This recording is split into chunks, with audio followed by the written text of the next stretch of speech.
To be a superhero means that there is always someone out there ready to brutally fight you at any moment, even your own teammates. Captain Marvel and Thor once fought each other across the earth, leaving destruction in their wake. Captain Marvel entered her villain era against her will. She was captured by Vox Supreme, a villain, and they forced Carol to go and take out all the Avengers so Vox could harness their power. Thor was literally minding his business, hanging out, when Captain Marvel came out of nowhere to attack him. The two heroes ended up literally fighting across the earth. Thor is super confused because this was truly random from his point of view. He literally did nothing to Captain Marvel. Unfortunately, evil Carol does win and Thor's head is given to Vox. But we got pranked! Turns out it wasn't actually Thor, it was a clone of Thor. Captain Marvel couldn't just attack her friends, so she hid the real Avengers in a pocket dimension and then would just take out old clones. The Avengers were safe, Vox was happy, it worked. Vox was defeated when Captain Marvel trapped him in a coffin.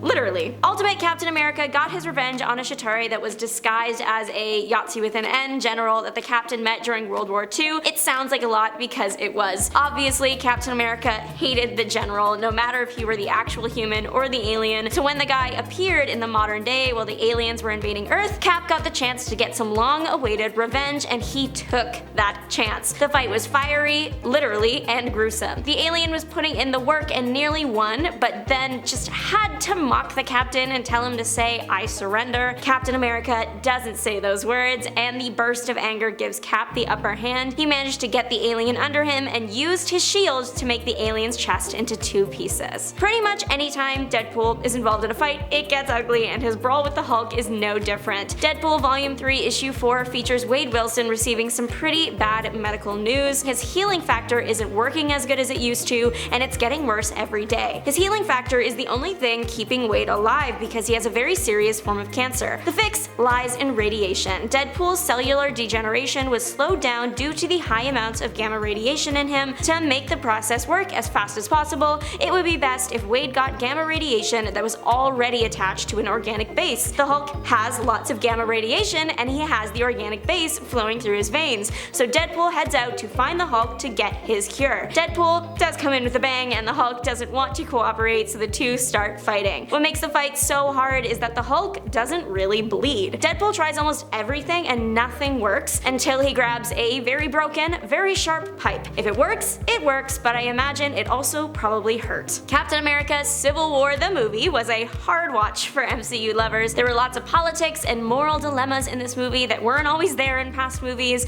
plus all our favorite heroes were fighting each other. For some people, that was great, getting to see how the heroes could hold up against their own teammates. For others who just wanted to see them as one big happy family, this was the worst. There were a few bonuses to the fight, I will admit. SpiderMan appeared for the first time, some Avengers joined the team that we hadn't seen in an Avengers movie before, but we also got that fight between Captain America and Iron Man that messed up the MCU. Bucky Barnes is Captain America's BFF. He was captured by Hydra, brainwashed, became the Winter Soldier, then while brainwashed, he took out Tony's parents. Tony finds that out pretty much in the middle of the Civil War. They had already been fighting about something else, so Tony doesn't take watching the tape of his parents' demise with the person who did it right next to him. He doesn't take that very well. But Steve Rogers can't let Tony just attack his best friend, so him and Tony battle it out. It's messy, the gloves are off, Tony has to watch Cap literally smash what was once his heart. Steve leaves his shield. It was awful. It made everything awful later on too. Wolverine once had to put an end to his own kid, and it was tough to watch. Wolverine had a son he didn't know existed named Daan. Daan hated Wolverine because he abandoned him as a child. His son is determined to get his dad back, and it was his demise. You can't go up against Wolverine. He has the ultimate healing factor and plot armor at his defense.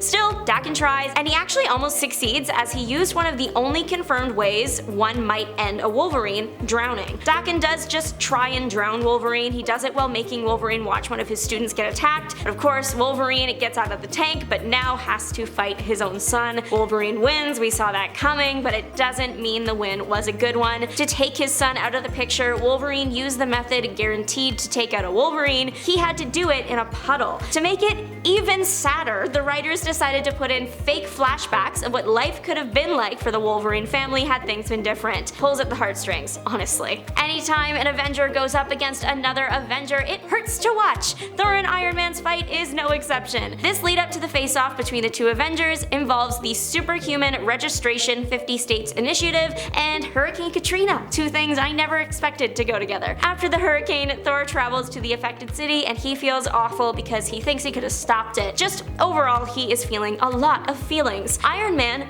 also shows up and decides that now is the time to tell Thor he will be persecuted if he doesn't work for the government based on that new initiative. Tony really does think he is a god sometimes. As much as I love him, Tony needs to realize that he is powerful but also mortal, and pushing the buttons of an actual god is not always the right move. Thor puts Tony in his place by hitting him with some lightning and then crushing his armor a bit. It's a reminder that even with all the fancy tech and money, Tony is still just a guy. The 2023 Hellfire Gala ended in disaster and a Nimrod ruining the party. Literally, Nimrod showed up and eliminated a bunch of X-Men, including the new X-Men lineup. So Nimrod is on a rampage. Iceman steps in to show off his Omega level mutant powers. He's giving everything he got and would have taken the fight, but his ice ended up being his demise. Nimrod melted him. How do you even recover from that? Obviously Iceman did, but even just your ego, how do you nurse a wound like that? Iceman did lose the ability to stay in a physical form long term and now lives in the Arctic. Spider-Man once had to face off against the Sinister Six in his own neighborhood after already being seriously wounded. In this case, we are looking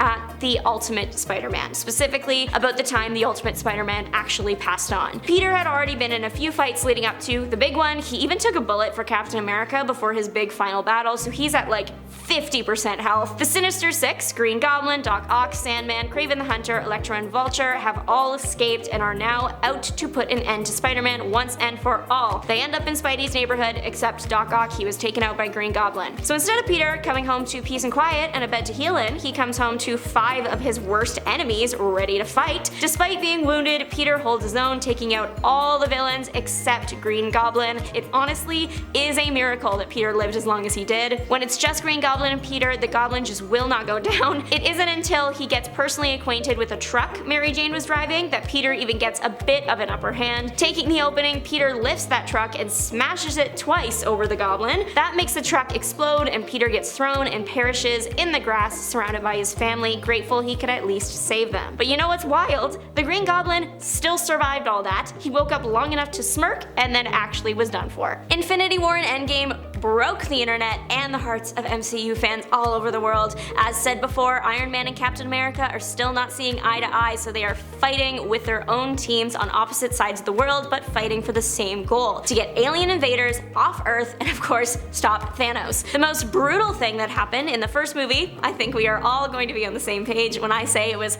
half the world's population turning to dust and the Avengers actually losing. Other horrible things to note though: Vision essentially getting his brain taken out by Thanos, Tony and Nebula getting stuck in space, and Gamora was thrown off a cliff. Then we got hit with Endgame and everything got better and also worse. Tony is rescued from space and tells off Steve, and then they decide to be friends again because the world can only survive if they are. The team decides to use time travel to fix everything, and it works. The world is saved at the expense of Steve Rogers' younger years, Black Widow, and Iron Man. One thing about me is if you get me talking about Iron Man's death long enough, I will cry, so we are going to move on. That time when Magneto went up against the X-Men that resulted in him ripping the adamantium off Wolverine's skeleton was one of the most disgusting things I've ever seen. Wolverine's healing factor can make him come back from almost anything, but it was suggested that without outside intervention, it wouldn't have been able to help him with that big of a wound. Jean Grey had to hold Wolverine's body together telepathically so he would survive. This brutal fight went down in X-Men 25. It started because the US activated the Magneto Protocol. It puts a shield around the world that makes it impossible for Magneto to use his powers on Earth. Magneto didn't appreciate that, so he sent a pulse wave down to Earth that made pretty much all technology useless. You knew this fight was going to get ugly because Professor X gathered up all the X-Men to fight, and he was going in with intention. Him and Jean go into Magneto's mind to make him relive all his past trauma, and Magneto has a lot of that. They did it to weaken him from the inside, but it actually just made him more angry, and then he ripped the atom off Wolverine. Solid